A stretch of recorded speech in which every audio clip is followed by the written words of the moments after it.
Hello, this is Kev. And Lil. We're discussing relationships in all of its forms and everything in between. We've been together over 30 years. We've seen some things together and apart. So if you want to laugh or need advice, come spend some time with Kev and Lil. Have we met?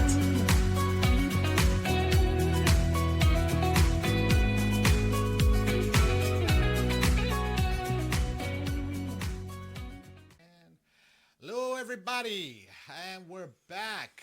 Finally. Yeah. For those that were wondering, we had to take a little time off, not because it's the summer, but I had a little procedure done, and I was in quite a bit of pain. Had some kidney stone removal, and for those that have had that done before, you understand the pain.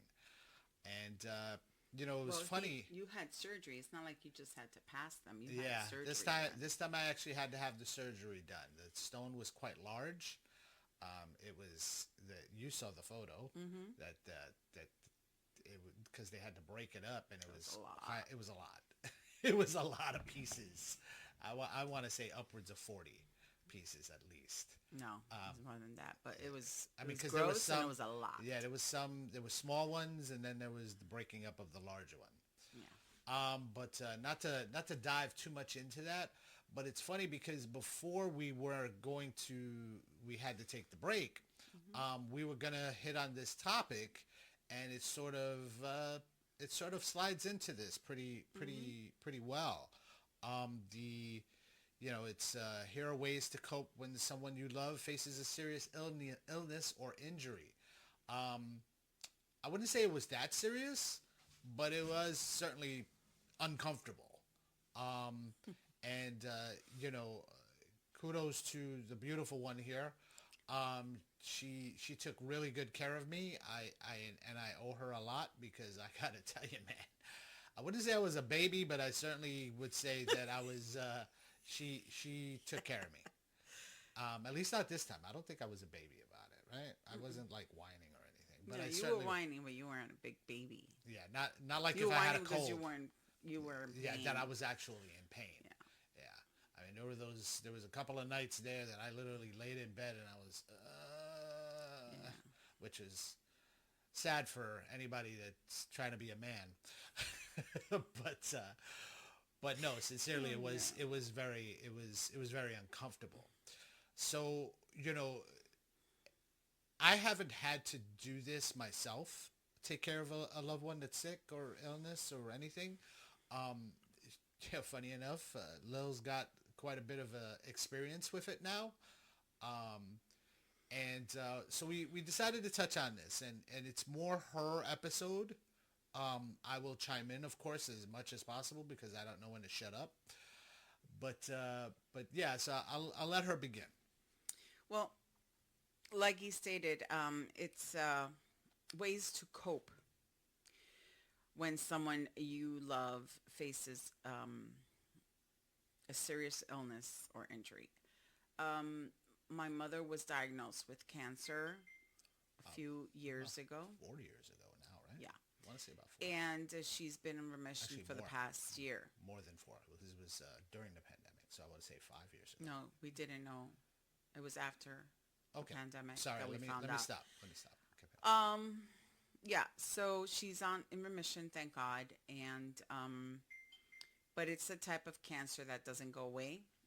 It just stays hidden, and then it could just pop up. But you could live a somewhat normal life if you do the proper treatments and stay on top of them. Tell them the type of cancer. It's multiple myeloma in the spine. It's basically like blood and bone cancer. So she was supposed to, after her treatment, she was supposed to get a bone marrow transplant on her spine, which is difficult operation, and but she basically could have went on living a regular life, doing her day-to-days, driving around, shopping like she likes to do, and but after the chemo, she was done. She was like, nope, not doing it. But like I said, thank God she's in remission. She's much better now. Unfortunately, She still has to walk with a walker, and she has to do physical therapy because of her back. And she did have a couple of fractured vertebrae, fractured ribs. It was bad, guys. But thank God she got through it. She even caught COVID in the hospital while she was waiting for. That was a scary time. Yeah, That was a very scary she was time. in the ICU after that. It was a They hit. had to intubate. Remember? Yeah, I didn't know she was gonna make it or not, and thank God she did, obviously. And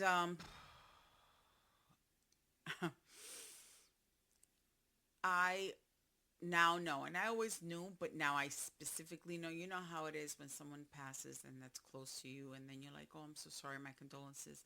I feel your pain." I don't think you do. You have to specifically go through that pain to really understand.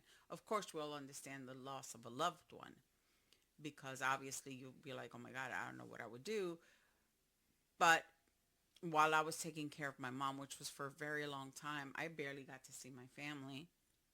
I think I would come home once a week, and I would be so exhausted that I would like, I don't know, I would like pass out, right? Yeah, pretty much. And sometimes not even pass out. Sometimes you would come to just grab clothes and leave. Yeah, it was a lot. It was a lot, guys. And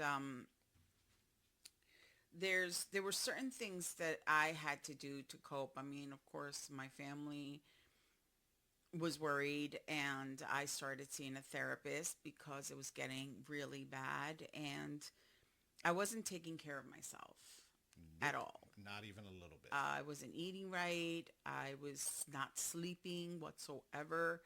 I would she When she was awake, she didn't want me to leave the hospital. I had to be at the bedside all the time. And unfortunately, the only time I was able to get a little bit, because not even a little bit of time to myself, was when she was in the ICU. Like I said, unfortunately, she was there for 5 days. And I felt so guilty when I wasn't by her bedside, and I would take turns with my stepfather, and he is one of those people that are afraid of hospitals. Like, the most he could stay in a hospital is an hour. And I would tell him, "Can you at least give me an hour and a half, 2 hours, so I could rush back home, take a shower, see if I could take a nap, and then rush back to the hospital." And that was me having time to myself. But I digress. I had to learn how to take care of myself. I had to start eating right. I was eating the crap that they sell at the hospitals, at the vending machines. Even though I try to do the healthy, but we all know, guys, if it's in a vending machine, it's not healthy. Granola bars are so horrible for you. I would eat nuts, but then I got sick of that, and I was trying to do the salads at the hospital, but they were bad. I wasn't eating. I was just drinking a lot of coffee just to stay awake. And I I wouldn't even go to get a break. Like, I would go to like the cafeteria of the hospital. I couldn't even leave the hospital because the hospital my mother was in Staten Island, and you had to drive to get something if you weren't in the hospital. So I barely went out. I would eat at the hospital, and that was my break. My break was either going to the restroom or getting something to eat. So I would either get like a fruit cup or something so I could bring it with me and I could eat it in the room. So um,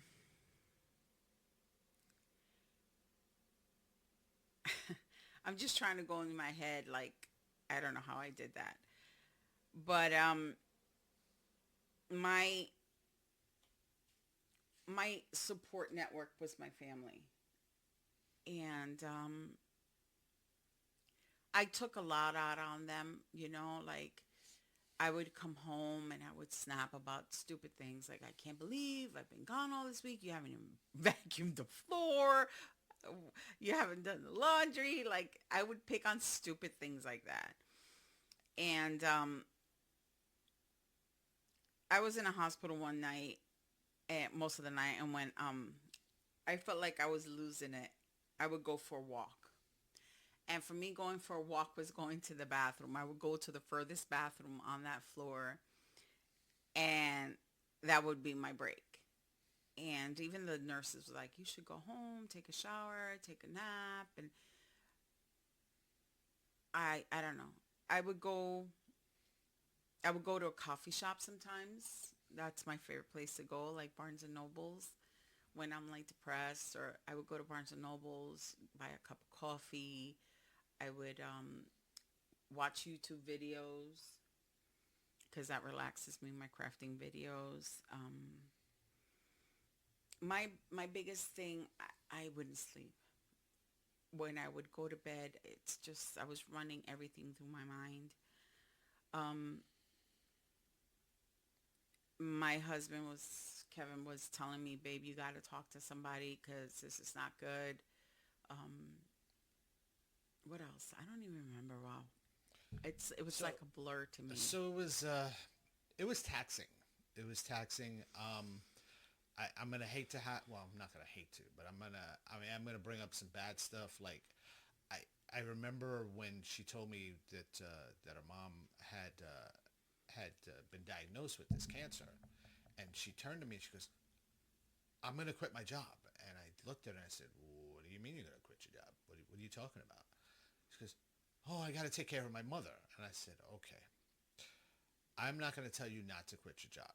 I mean, yeah, it's gonna be tough, financially, blah blah blah. First thing is, it took a while for you to find that job to begin with. Yeah. Um, on top of that, I know your mother, and it's going to be an incredibly thankless job of taking care of her. Hmm. She, we've touched on this we've touched on this from the first episode. Unfortunately, your mom's a narcissist, and she's very, yeah, she's very me, me, me. You know what I mean? Regardless of how you feel, what you're going through, it does not matter. And she proved me right, as always. She proved me right big time. I remember her saying stuff to you like, "Oh, you're supposed to take off. You're supposed to leave your job to take care of me. You're supposed to. You're supposed to." And it's like, no, she's not supposed to. Yeah. She wants to. I'm. It was like the guilt trip is ridiculous with my family. Well, yeah, I wouldn't say all of them. Really, it's No, just your mother. when I say my family, I mean my mom. I remember when she said that, and I was talking to my therapist, and the therapist was like, "It's you're not supposed to, you choose to." And I lost it one day when she was just throwing that in my face, and I was like, "Mom, I got to go back to work. I can't pay my bills."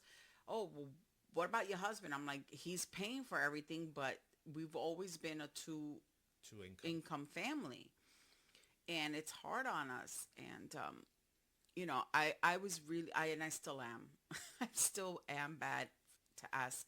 I don't ask for help. I try and do it all on my own, and to a point that I would collapse from exhaustion, and I had to start asking for help, and my family started doing everything. They would take care of the house, they would take care of the bills, and my main focus was my mom. And thank God for my friends and my family that they were there for me. And there's a saying that say, "Help others, help yourself." And I wasn't helping myself. Um, I there's also something that they say is designate a communicator. I would contact most of my closest family and friends, and then I asked them to pass along the info because they would call me all the time, and it was exhausting having to repeat myself over and over again and telling them about the bad news and is she getting any better. And so I designated two family members to, I would call them and give them the information, and then it was like a what is it, a something tree, a telephone tree. Telephone tree. and they would tell everybody else. And then I would also post stuff on social media, and I was like, please, don't contact me if you need to contact me. It was very taxing. And I'm still doing therapy because it helped me a lot through that day, through that time. And I just want to say it's a thankless job, like he was saying. To this day, I still haven't been able to find work. Um, I'm trying to, I still help my mom. I still do stuff for her, but I try not to go there too much because it, It's draining. It's emotionally draining. yeah, it's like he said, it's a thankless job because she does not appreciate what we do, the sacrifices, and I don't want to call it sacrifices because I chose to help her. Um, we even talked about moving in with her so I wouldn't have to go back and forth because she's in Staten Island, I'm in Brooklyn. I had to pay a $18 toll every day if that was the case, plus the gas, plus the wear and tear on the car. So we were thinking of moving in with her, moving back to Staten Island, and so I could be there full time for her and my family would be with me. I wouldn't be all alone. She said no. She didn't want us to move in with her. She was like, I want to live in my house. And I said, well, Mom, if you're not going to move in with, if we're not going to move in with you, you're going to have to come and move in with us. No, I'm going to stay in my house. So there was no give and take. It was me, my mind, the way, my way or the highway. And I lost it. I was like, okay, fine. We had to go through a lot of medical bills. There was a lot of medical bills, a lot of legal fees, a lot of stuff that I had to prepare. And on top of her illness, I had to go through a lot with organizing her life, basically. She didn't have anything ready. That was another toll for me. And I just want to tell anybody who's listening now that please think about your family members. Think about the people you're going to leave behind. Prepare yourself for what is going to happen because everybody's going to die. Everybody dies. We're born and we die. Please get your things in order. Do not let your loved ones have to worry and go through that while they are mourning you or while they're trying to take care of you while you're during an illness. That's a lot to deal with. So please organize your life, take care of what needs to be taken care of so your family members won't have that additional um, strain on them. It's, and although I didn't go through it directly, we recently saw it with a good friend of mine that lives down in Florida. She was taking care of her mom. Her mom had Alzheimer's, and unfortunately, she recently passed. And when we went to see her in the end of January, we spoke about this earlier.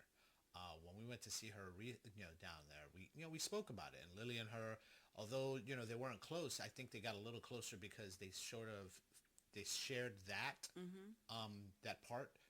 And Lily was saying, "Oh, you know, at least you have your siblings where it's just me with my mom." And even this girl, friend of mine, she goes, "Oh, let me tell you something. I might be one of four, but I'm by myself on this." Even when I wanted to bring when I wanted to bring my parents, because she still sort of watches her dad, but her dad is pretty self-sufficient at this point. Um, they told her, or one of her siblings told her, they said, "You bring them down here, that's your problem. I'm not going to help." And I was stunned when I heard this. I was like, wow. I remember when this sibling of hers had issues of their own, and and the mom still took care of him and set him up down there, and because he had some real big problems here in New York, and he had to move down there and all this stuff. And I was like, man, does this guy not remember what his mom did for him his whole life? And don't get me wrong, I'm not expecting you to drop your entire life for your parent. I'm not. But that's pretty cold. Yeah. Every time I talk to people, and even my therapist says, yeah, it doesn't matter if you're an only child or if you have siblings. Unfortunately, that's how it works. There's always one sibling or one child that has to take the full brunt. I mean, don't get me wrong. I know other people that they also share the responsibility, but begrudgingly, and usually there's one person that actually takes most of the. Well, and then look at my mother, right? Look at my mom. My mom, my father was, I had told her years ago, and I mean years ago, like at least 10 to 12 years ago. I said, Mom, you can't, I'm not trying to be cold here, but Pop can't be home with you anymore. And she's like, what do you mean? What do you mean? I said, well, clearly he's falling down. Yeah. And, you're not exactly a young woman anymore to And be she's helping this tiny guy up. compared to. And I remember she hurt herself. She hurt herself picking him up because she was starting to have to ask people in the building to come up and help her, pick him When up he off fell, the yeah. floor and stuff. And reluctantly she put him in a nursing home. But I got to tell you, on top of that, it didn't matter. She was at the nursing Every home day. every single Practically the whole day. Yeah. And I'm talking about she would get there like 9 a.m. She wouldn't leave till about 6. It was like her full-time job every single day. Well, that's how it is. It's like a full-time job and then some. But then she got sick herself. She got very ill. It was a couple of years into it, but she got very ill. My brother had to come, and he stayed with her for a little bit. And I'm like, Ma, enough of this. You can't go to the hospital every And then single COVID day. happened, so she couldn't go. Well, when COVID hit, that was it. That was Yeah. the end. That was the end because, since he was in the nursing home, unfortunately, he was one of those that was part of those statistics where they didn't last in the nursing home. And of course she got upset. She was like, oh, it was because I wasn't there. I said, no, Ma, no. It was because you were there that he lasted that long. Yep. Because I remember going with her to the emergency, or meeting her at the emergency room. And, a-hole doctor, I always tell this story, this one a-hole doctor in the freaking emergency room, he pops there, and don't get me wrong, I wasn't a big fan of his, but this doctor's like, well, he's going to die. He's going to die soon. And I just looked at her like, are you okay? And I remember one of the volunteers in the emergency room looked at me and looked at this doctor, was like, yeah, are you okay? Yeah. And I pulled this woman to the side, this doctor, and I'm like, he is laying right there. He may not have all his faculties, but he understands what you're saying. And she didn't really apologize. I guess she may have had a long day, but you know what? I don't give a crap. You have a long day, then go find another freaking job. Okay? But they gave him, at that time, they gave him probably 6 months, and he lasted like another year and a half. So, I felt bad for Ma because, Ma, again, she dedicated. She took those vows to heart, in sickness and in health. She really stuck with them. We talk about it till today about her taking care of him and what an ungrateful job, because I remember when he was a jerk. No. Oh, come on. But he was also a jerk. when he was losing it, like the Alzheimer's and the what is it called? The dementia started he hitting. was past the dementia though at that point. They start saying things like hurtful things, and I remember him saying things to her, and I was like, Mom, she goes, yeah, but it's even though I knew it was the Alzheimer's or dementia, it still hurts. Yeah, I believe. And I know my mother. I mean, she did believe some of the stuff she said, and then she did apologize for other things, and I know it was because she was in pain, and she just wanted to die. At one point, I was so angry with her because she was like, she was giving up. Yeah, she was giving up, and she's like, I just want God to take me, and I'm like, that is not cool. I was like, I am here every day. I'm here all the time. So you're just giving up. You don't care about your family wanting you to survive this, which you can. And all the doctors are like, this is not a death sentence. But as soon as she heard the C word, she gave up. She wanted to give up. I got a C word for her. But no, it's, I think it's more of, as much as, and don't get me wrong, I'm not trying to downplay what you went through. But I think we're losing the focus on how To cope. to cope with it more than to. You have to talk to people. You Yeah, have to yeah. I mean, and support. it was one of those things, and it was one of those things where myself and our son, the younger one was like, Ma, as much as we need therapy, you probably need it just as much, if not more. He goes, he would say it. He goes, Ma, Grandma has put you through a lot. And we're not talking about just because she's sick. We're just talking about in life. She put you through a lot. And when I was in therapy, I learned a lot. Things that I didn't realize that were affecting me as an adult, things that me growing up that was done to me or, by my mom and said to me. And I learned a lot through therapy. Like I said, I'm still doing therapy. I don't think I'm ever going to stop. If my insurance, or shall I say my husband's insurance, covers it, I will do it till I can no longer.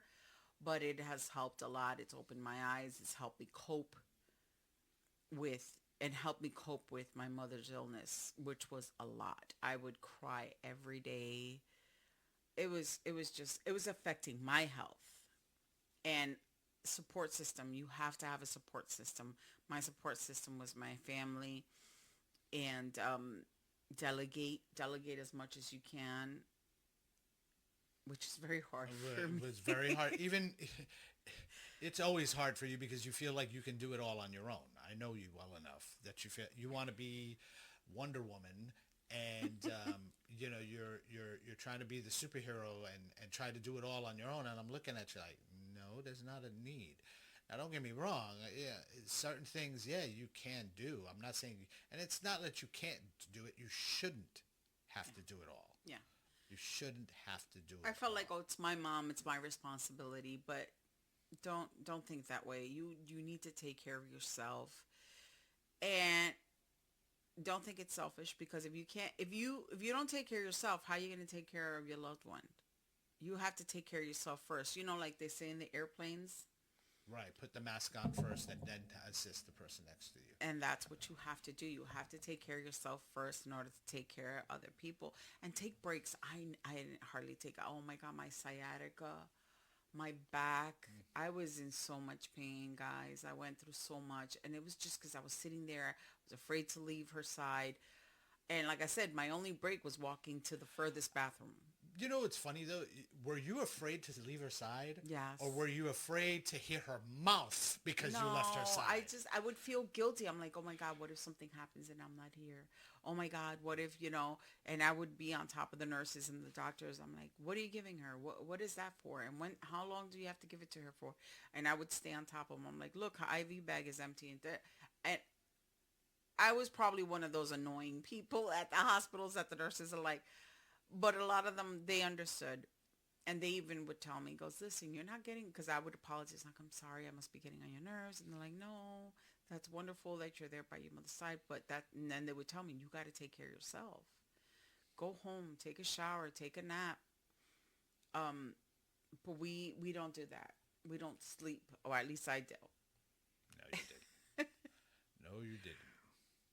Yeah, and talk about it. You have to talk to people, not only therapists, but talk to people, your friends. A lot of my friends didn't know a lot of stuff that I was going through until much later, that we start going to brunches and getting together more often. And you got to talk about it.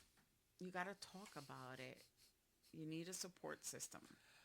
Brunches. He's just jealous because he's not invited. No, I am invited. I choose not to go. Okay, dear. All right, I'm not invited then. Yeah. Oh no, gosh help me, I'm not invited. Oh, boo-hoo. Whatever. But yeah, we wanted to talk about this. We wanted to discuss it just in case people are going through certain things. And like we always say, we're not pros here. We've had our experiences. We've had our experiences with things, and we've had our experiences with each other, with others, and so forth. But absolutely, seek therapy if you need it.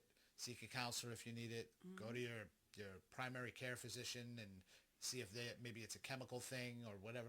and get yourself checked out, Yeah. because you never know. You don't know what you may have as well. As much as you want to take care of someone else, you may not be well yourself, and you're not even realizing it. So go see your doctor. Check yourself out. Get the finger in the butt. Whatever you got to do, and stick the thing in your ear, down your throat. But no, sincerely, just make sure you're checking yourself out. All right. I think that's about it from us. This one's a quicker one than normal, Yeah. surprisingly, but I think this mostly because this was affecting you more than me, so I didn't have as much. But yeah, But we all went through it. Like, I think the biggest thing there is take care of yourself. Take care of yourself so that you can take care of others. Have a support system. Speak to someone. Designate people, like you have to.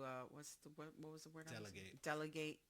Delegate to your friends and family, and if they're truly your friends and your family cares enough about you, they will help you. They're there for you.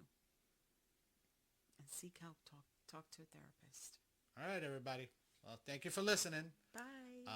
See you soon. Certainly comment, criticize, Yes. do whatever you got to do. I really don't care, because I don't really care about your opinions that much. Like, No, I'm joking. comment, share. Comment, share, like.